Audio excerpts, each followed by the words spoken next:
This week on Muddy Paws and Hairballs, I'm joined by the one and only Arden Moore, a pet safety guru and pet expert who somehow makes first aid with your pet sound like the most fun you've had all week. We'll be talking pet first aid, behavior quirks, and the stuff no one tells you about keeping your pet safe and happy. Trust me, you're not going to want to miss this one. Welcome to Muddy Paws and Hairballs, the podcast where we dig into the messy, heartwarming, and sometimes life-saving aspects of pet parenting. I'm Amy Castro, and today we're joined by someone who is a true lifesaver for pets, Arden Moore.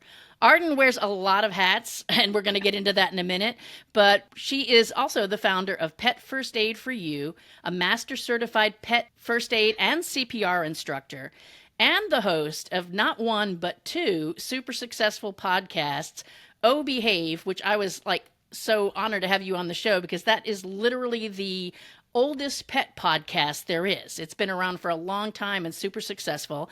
And then her second podcast, Four-Legged Life. She has helped countless pet parents and professionals through her training, many books, and hands-on classes. So Arden, with all those hats and all the things you've got going on, thank you for taking the time to be here on our little old show.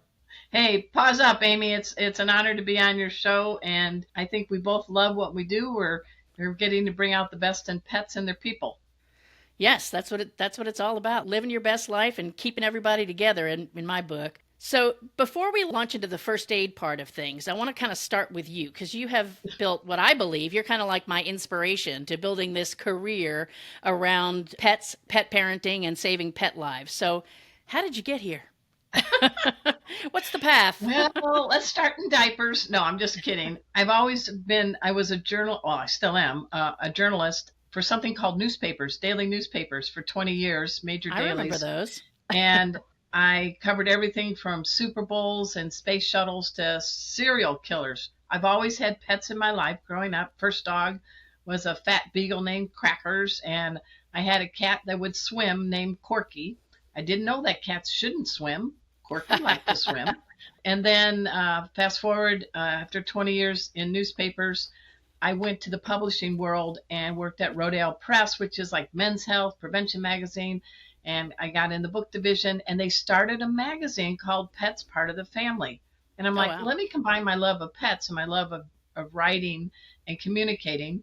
And then for the last 20 some years, I have been without the W-2 safety net. And I have written over 27 dog and cat books, the two shows. I love health. I love talking to really good vetted out sources. And I realized, Amy, there was a piece of the puzzle missing, and that was how do we keep our pets safe? So I got into the field of pet first aid, and that was back in 2011. And now I'm a master instructor. But I'm always a student, always a teacher. I work with a team of stellar veterinary advisors. I have a pet safety dog, Kona, and pet safety cat, Casey. And together, we're trying to save lives one paw at a time. And we're always improving our program. And I don't know if for the people that are going to tune into your shorts, Kona, come here, Kona, come on. Kona is a terrier mix. So cute. She's a shelter alum. I don't call them rescues. She's a shelter alum from the Rancho Coastal Humane Society. She's also a certified therapy dog, and she is the most intuitive dog I've ever met. She knows how to bring up energy, bring down energy, meeting a dog, a cat, a person, and she's my best friend. Aw. Now, this is more difficult, right, Amy? I have a cat named Pet Safety Cat Casey, who's willing to be a safety cat. He purrs like a Mack truck.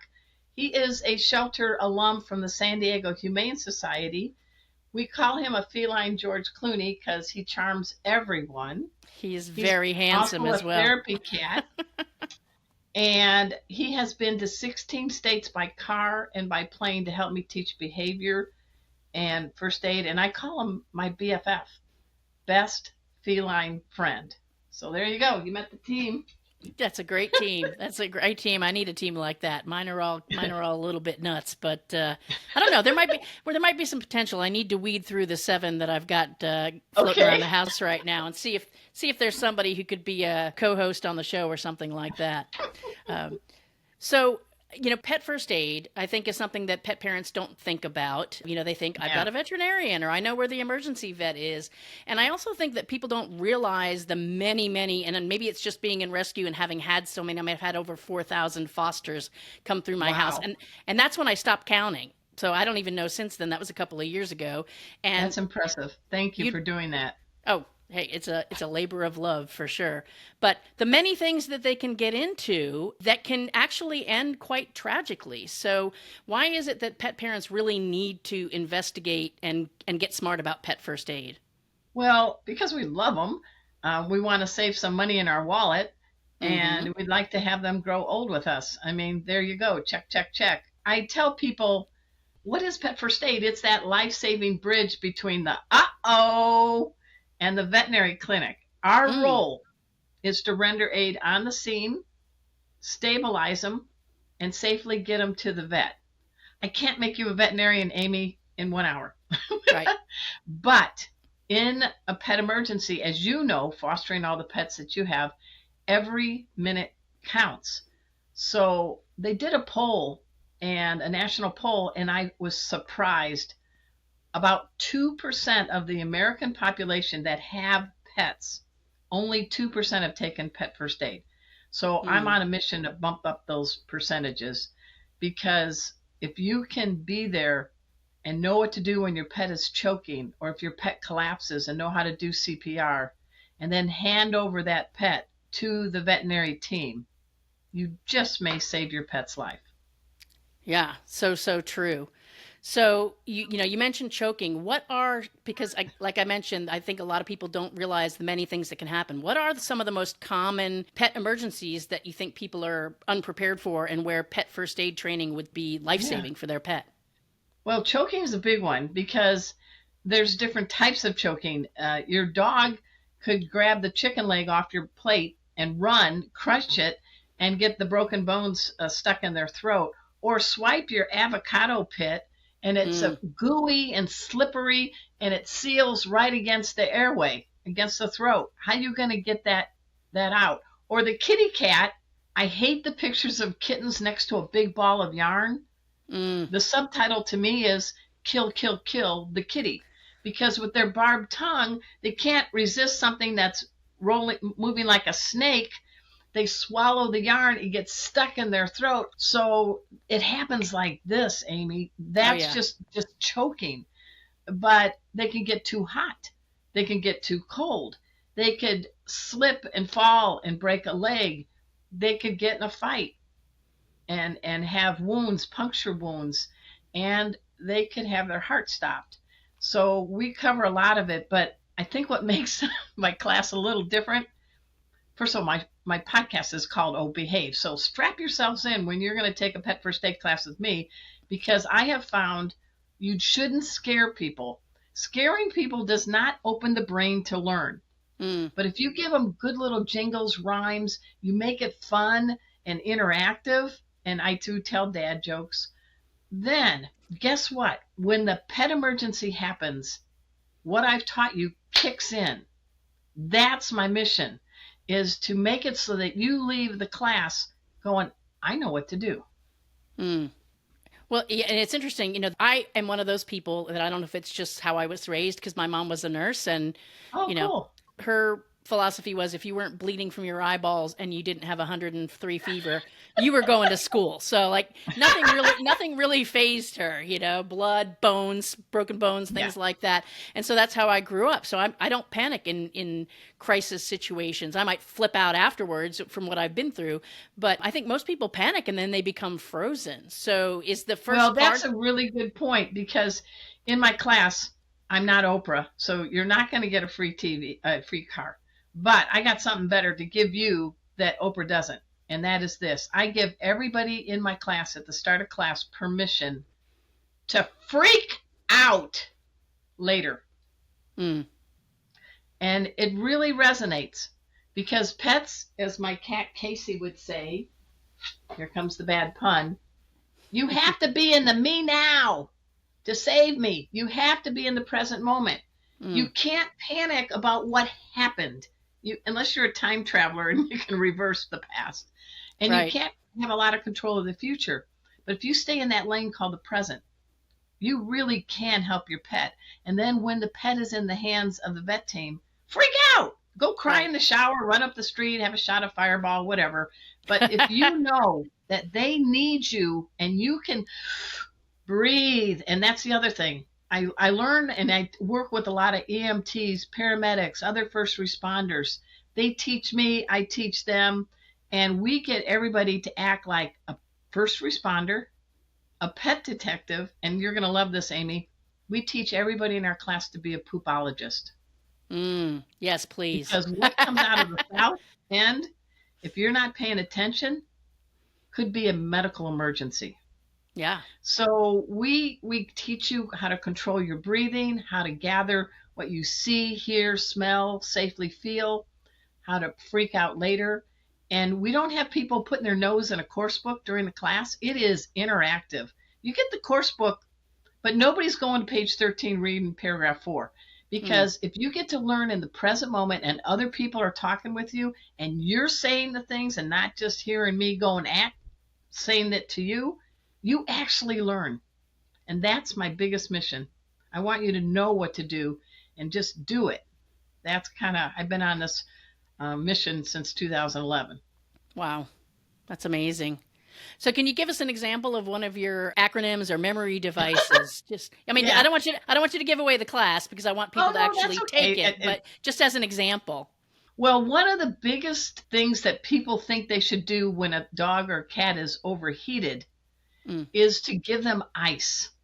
And when a dog or cat is going on the bridge of heat stroke, the worst thing you could do is give them the polar opposite to their body, which is ice. Instead, they sweat differently than we do. They sweat through their paws and by panting.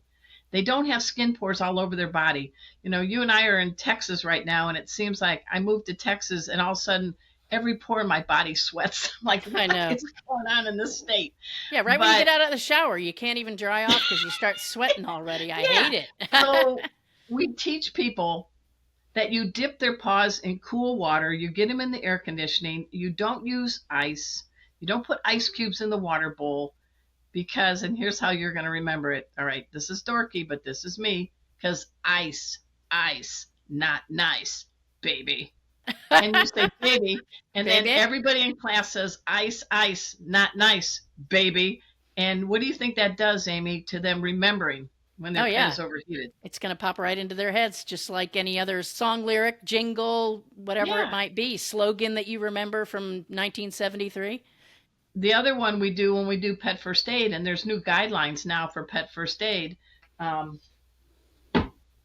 When a dog or a cat is unconscious and you're going to do first aid, you always position yourself, your belly to their back because you don't want to get bit.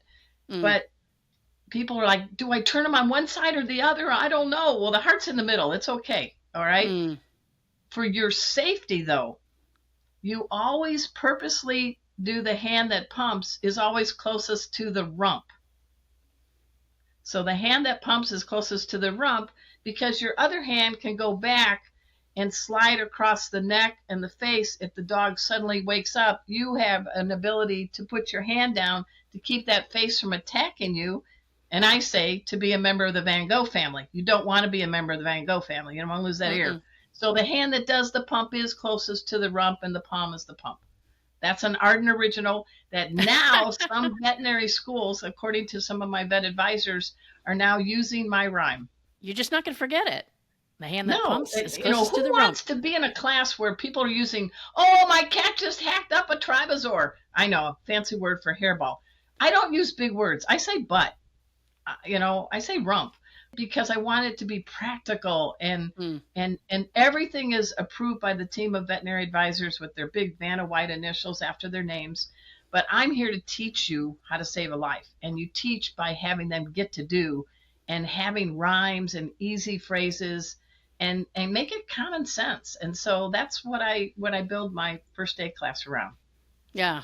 Well, and I'm glad that you're focusing on the safety, because that was going to be one of my questions to you is, is, or just a discussion about the fact that I remember seeing this horrific video. And it was an after story about a woman who was hospitalized, and I don't know if she lost part of her arm or she was at risk of Ooh, losing her arm because her cat had been in a horrific, I won't tell the gory story, but the cat was horrifically injured, and she was trying to help the cat, but the cat was shredding her and biting yeah. her in the process. And it's like, at what point do you say, am I going to lose my arm for this? Like, so just the fact that you're rolling in things to keep yourself safe, because you got to do that too. You can't take care of your pet if you end up in the hospital. Oh no, I'm one of the fear-free certified speakers. Dr. Marty Becker has started this program, and it's all about FAS, reducing fear, anxiety, and stress. Hmm. So we get into how we approach an injured dog or cat, what we say, what we never say, and we have some practical, all right, here comes the pun, Mutt-Guyver hacks, tips. If you don't have a pet first aid kit and the vet is far away, what can you do to render aid on the scene to an injured dog or cat and still keep all your fingers and everything? Hmm. So we use towels, we use sweatshirts, we use 6-foot leashes. We even take an IKEA bag, those blue shopping bags. Yeah, We cut it lengthwise, we leave the handles, and if you have a large dog, you just got yourself a $2 gurney. And that's a it rolls that's up, a and I great keep idea. it in the car. There's been times I've seen dogs get hit by cars, and I've had to use it. But I'm a daughter of an engineer. So if you roll a dog in a towel or a blanket and you have to drag it across carpet or a rug, it's really hard. Hmm. But if you put them wrapped in a plastic slick IKEA bag or something similar, it doesn't rip and it has no friction. So it Mm. glides. Plus, you have handles. So Yeah, we that's show great. things like that in our class. That's amazing. That's so awesome, just to be able to improvise with what you've got, because we always have stuff in our cars. As a matter of fact, I always say to my daughter, if we ever get pulled over by the police, we're probably going to jail, because I mean, we've got syringes, we've got, just stuff. Sometimes it's just leftover stuff, but it's amazing the things that you have around you if you have the wherewithal and the Yeah. knowledge of how to put them into play, how you can make those work to your advantage. I mean, your drawstrings on a hoodie is a great makeshift muzzle. Yeah, absolutely. Or a leash, Yeah. something like that for sure. Yeah. So we show a lot of MacGyverisms because I want you to leave that class going, I got this. Yeah. And the other thing is I learned from veterinarians. I give up a night every few months and spend it in the ER, and I'm always learning more things because I Mm. want to share it. And this is something that veterinarians have told me that I want to pass on to all of you listening who love your pets, and for those in the foster and the rescue world. You've got to be practical and don't beat yourself up. That's easy to Mm. say. But they taught me to tell you, you have to do the best you can in the circumstances you're in with the skills you have. Right. So you take a pet first aid class. I tell everybody, you just walked in the store. When you walk out of the store and get your 2-year certificate, you're going to have more knowledge. You're going to have more skills. You're going to have a better chance of saving that pet's life. But even veterinarians can't save every pet. But I want to empower you and tell you this is going to be a game changer of a class for you. And that's Yeah. how we approach it. Well, and I think from the standpoint of peace of mind for the pet owner, rescuer, foster, whatever it might be, I know for myself, I don't feel the anxiety and guilt when an animal passes that somebody else might. And part of that, I'm sure I can attribute to the fact that I've seen a tremendous amount of animal suffering Yeah. and death.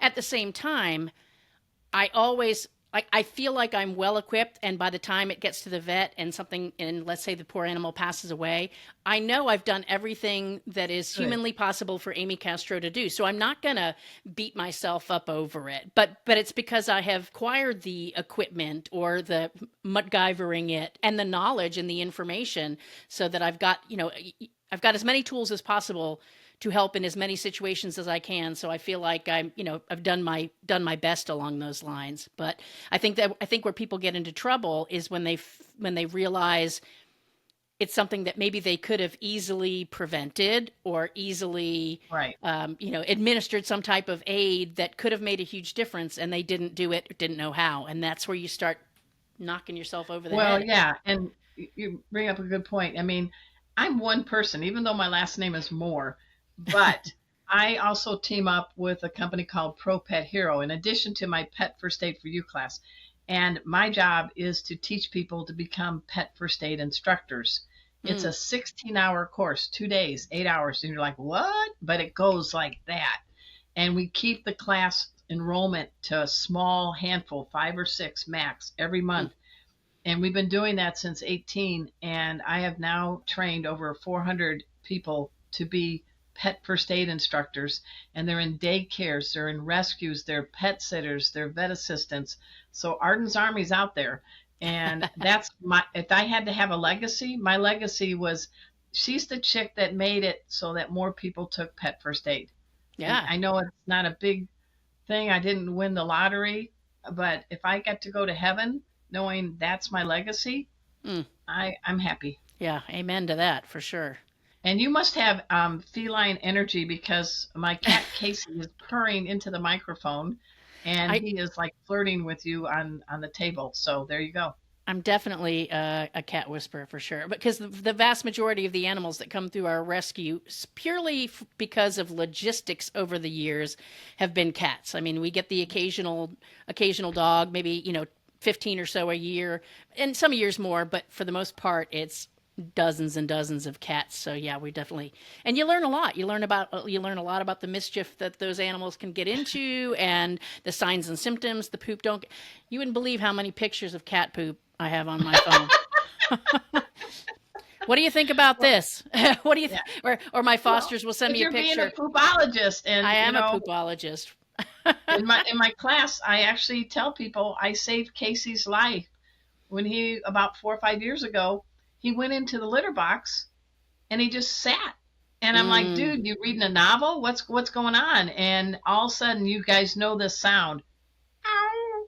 mm, And I went, and he's a big, long orange tabby, and there was a little bit of urine, and it had red in it, mm. blood. So, of course, it was a Sunday night. You all can relate, Of, right? of course, Emergencies only happen on holidays, right before your vacation, of where course. you can pay more money at the ER. But he's my man. He's a certified therapy cat, and he's my best feline friend. I took Hmm. him that night to the vet, ER, and they manipulated his bladder, and he released a river of urine on that table. I He had a believe it. blockage. Yep. And the thing was this. Then they said, we're going to keep Casey overnight. We're going to check him out, make sure. Well, then they found out who he was, and he charmed everybody in the ER because he's a ham. And I remember what the veterinarian said in the morning when I picked up Casey with a clean bill of health. She said, had you waited, Arden, until Monday to try to work him into your regular vet, there's a very good chance he would have died of a urinary blockage, urinary toxicity. Yep. So she said it's always, always better to be a little too soon than a little too late. And for all of you out there that, our pets got us through COVID, for goodness sakes, you know, I think it's better to be a little bit more proactive than wait till it gets worse. Yeah. And so in this case, I tell people that boy cats, boy dogs, their urethra, I call it the pee pipeline. It is. It's shaped like a road rally race more so than females. So there's more curves that stones and crystals can come in and block the flow. So if Hmm. your cat isn't going, that's a medical emergency. Same for our dogs. And so had I waited until Monday, may not have Casey right here next to Yeah. me. Yeah, that can happen so fast. And because most of the time, by the time somebody discovers that their cat's having an issue, it didn't just start with that urination. It's something that has been building up or going on for a little bit, and we may And not they have don't want to clued tell into it. us because they're both Nope. prey and predator. They're like, I feel great. Sure, my leg is dangling, but Yeah. I'm good. A Yeah. dog will be like, I think I stubbed my toe. Yeah. Yeah. And that's a lot of people don't realize that about cats, how long they hide. It's like they're fine until they're definitely not, and there's not often an obvious progression for people to see. Along those lines, because that was another thing I wanted to ask you about, is like, because we even struggle with this in rescue. Should we take him to the vet? Should we not take him Yeah. to a vet? And obviously we know there are certain things where you can't wait, but how does the average pet parent know that? Are there any guidelines that would say you Well, should my let? veterinarians tell me to say this. There's the four biggies. Okay, All right. They don't have a heartbeat. that would be a big They're one. not breathing. They're spurting blood, an arterial bleed. And for our doggies, they are suffering from bloat. And that's the twisted stomach that happens to deep chested dogs. And that is life threatening. Those are the four biggies. Okay. You need to render aid. And you know what? Our phones have speakers. I love this. I know, Tony, 25 almost. And so put your phone on speaker while you're calling the nearest vet and give them the stats quick while you're still rendering aid. And we even have a little game we play in our class. But please, guys, I understand. My dog, Kona, my cat, Casey, and the rest of the pets in my household, they're my family. And I'm going to do whatever I can to save their life. But if you freak out on the phone and start screaming, every minute counts. So we actually teach you how to report an emergency in our classes, because when are we going to freak out, Amy? Later, after. Yeah. So those are the four biggie. And I've done CPR 4 times. I've actually saved 2, but I've had pets choke and pass out, and I've revived them. So again, being in the present moment, gathering clues. If they hack up the world's most obnoxious hairball before passing out, put it in a poop bag or a baggie and bring in the evidence. Veterinarians want the clues. You're a pet detective in the making. Mm-hmm. So I don't know if that helps or not. No, that definitely is a good starting point for sure. Yeah. I want to jump back to the pet first aid kit, because obviously we're getting the foreknowledge here and not in the crisis where we're looking around to MacGyver things. Can I go on Amazon or someplace and get a good pet first aid kit, or is it something that I truly need? Like, I know ours around here is pretty sophisticated. It's not, it's not your average I work kit. with a company called All Cat Adventures, and I have the kit available on my Pet First Aid for You website. It should be something that's waterproof. It should be something that's good for cats, dogs, and ideally people. And every 6 months, go through that bag and see what is something that could have expired that I need to replace. Mm-hmm. And I always say, do it when you change your clocks rather than January 1st and July 1st of July, because you're hungover maybe from the new year, and 4th of July you're crazy going on a trip. So do it when it's boring. Do it at the same time your carbon monoxide monitors and your smoke detectors. When you look at what's in a kit, my kits actually have a cheat sheet that I created. So you're like, I don't know what to do. And there it is. I slip it in there. Mm-hmm. But there is hydrogen peroxide in that kit. And this, I hope I can share with your followers, Amy. We do the hydrogen peroxide pledge. So I'm going to ask you if you could do this with me. You ready? Okay. I won't Do I need embarrass to you. raise my right hand? Yeah, raise your right paw. My right paw, sorry. Okay. Repeat after me. I promise. I promise. Never to use hydrogen peroxide Never to use hydrogen peroxide to clean a pet's wound. to clean a pet's wound. So help me, paw. So help me, paw. The only safe use for hydrogen peroxide on a pet is if you know they got into a toxin, you're far away from a veterinary office, and they're not puking. You insert it in their mouth to make them vomit. Yep. But if you try to clean a wound with hydrogen peroxide, you see the bubbling and you think, oh, that's good.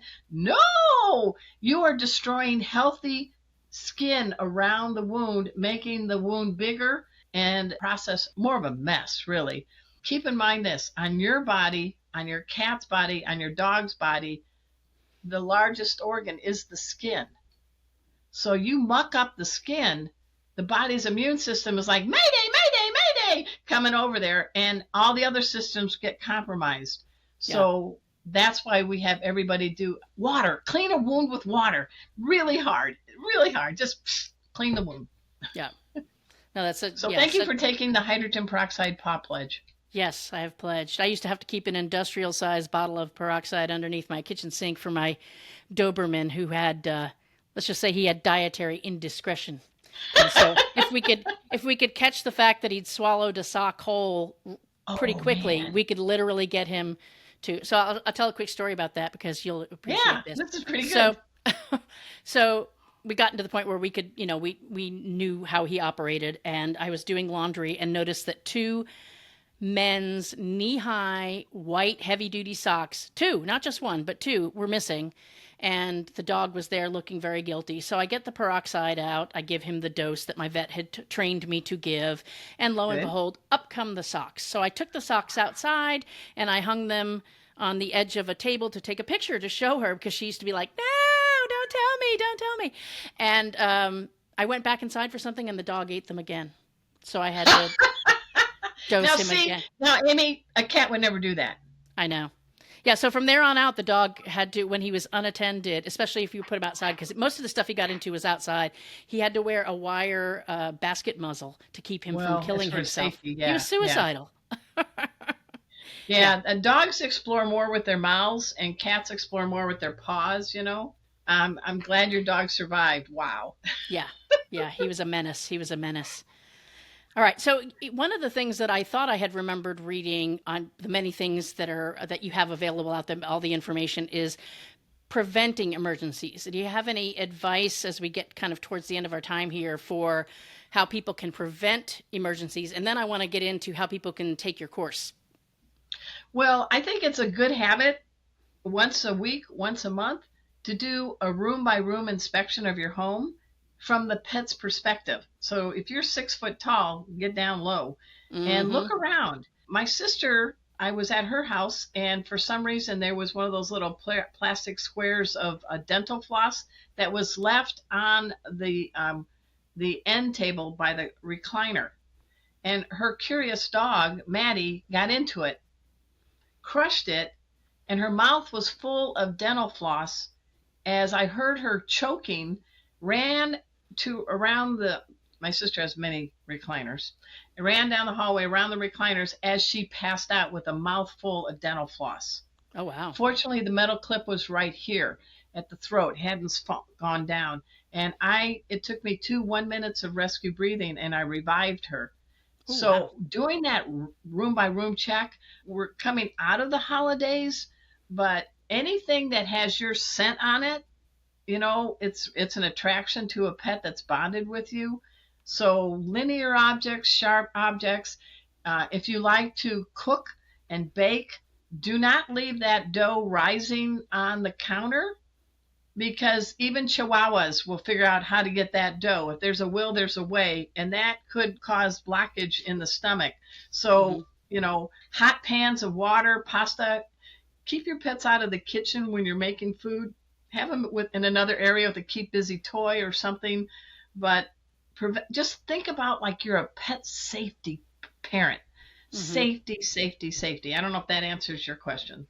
No, I mean, it definitely does. And I think, just the awareness. I just saw a video the other day talking about minoxidil and how toxic it was to pets, Rogaine. And so if you've got somebody in your house that's trying to maintain their hair and they use Rogaine, even the tiniest amount that they have on their hands can cause toxicity and lethal toxicity to pets. So just knowing, Yeah. doing your homework on certain items in your home too, and knowing what's not safe and what is And safe. have on your phone or on your refrigerator like the poison control hotline, the ASPCA poison control hotline. There's also another pet poison hotline. There's two of them, but Mm-hmm. they're 800 numbers. They're staffed 24/7 by board certified veterinary toxicologist, and you can do like a video call and gather the evidence. And yes, you do have to pay for it. That's how they make their living. But Mm-hmm. I would say have that handy so that anybody in the house. And another preventative is if your pet has any allergies like to bee venom Mm. and they can close their throat if they get stung. Instead of just pills of antihistamines, Make them gels with a safety pin on the box and the dose written in marker, so that if your pet's throat is closing, you can use that safety pin, puncture the gel, drip it into the mouth, and keep that airway open en route to the vet. Mm. Yeah, that's good to know. Yeah, because allergies, that's a whole nother potential hazard there for sure. Yeah. I'll tell you what, learning pet first aid, it's great to take your dog on a doggy vacay, give him a cool toy, whatever. But if you really want to show how much you love your pet, you need to take a class. And if you take a class with people like me, you're going to have fun and you're going to learn, and you're going to bond with your pet. Yeah, definitely. So, on that note, obviously you're in the Dallas area, so you do in-person classes up there, correct? Or Well, are you and doing everything I've online traveled these through days? the country. Yeah, I've Okay. traveled through the country depending on the situation. Like I went up to Kansas City because I taught for 4 or 5 days. There was a whole group of people, and it was worth doing that. I've been to Okay. Mobile, Alabama, and other places. But if you take a class in person with me, you get Casey and Kona. And if you take a class with me interactive on Zoom, it's the best Zoom ever. You actually have your own dog or cat in your room where the pet is feels safe, and I guide you in real time how to do the different demos. So there's a Benny to both. Mm-hmm. And then by the end of the first quarter of 2025, we're going to be offering an online self-paced course for Pet First Aid for You, so we reach even more people. Wow. So basically, there's no excuse whatsoever to not have this Yeah. training. Yeah, and I promise you, you will have a good time. You will learn, and you will feel that connection with your pet, and you can freak out later. Yeah, definitely. And we'll put the links to to access the information about the courses in the show notes so people have that. I know you told the story about, I mean, like as if we're casually talking, oh, I just saved my sister's dog. But are there any, for all your time in doing this, any success stories where somebody has come back and said, this training, this information Oh, saved I, my pet's life? I'm sure you've got a if you go bunch, but on petfirstaidforyou.com, you'll see some testimonials. One of my favorites is a lady took a class, and she had a medium-sized mutt named Mr. Finnegan. Isn't that a great that's name? a great name. Yeah. Mr. Finnegan was in her back seat with the window down.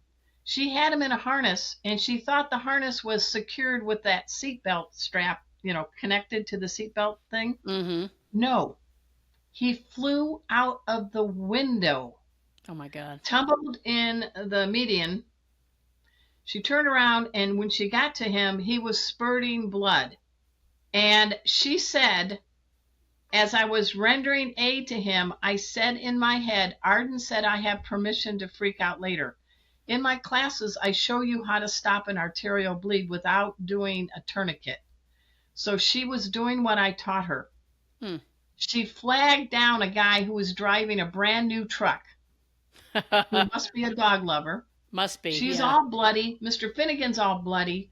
They get in the cab of his truck, and that nice man took him to the nearest vet clinic, and Mr. Finnegan lived. Wow. That's So awesome. the point is, yes, guys, we need to take these classes, and I'm going to be in your head.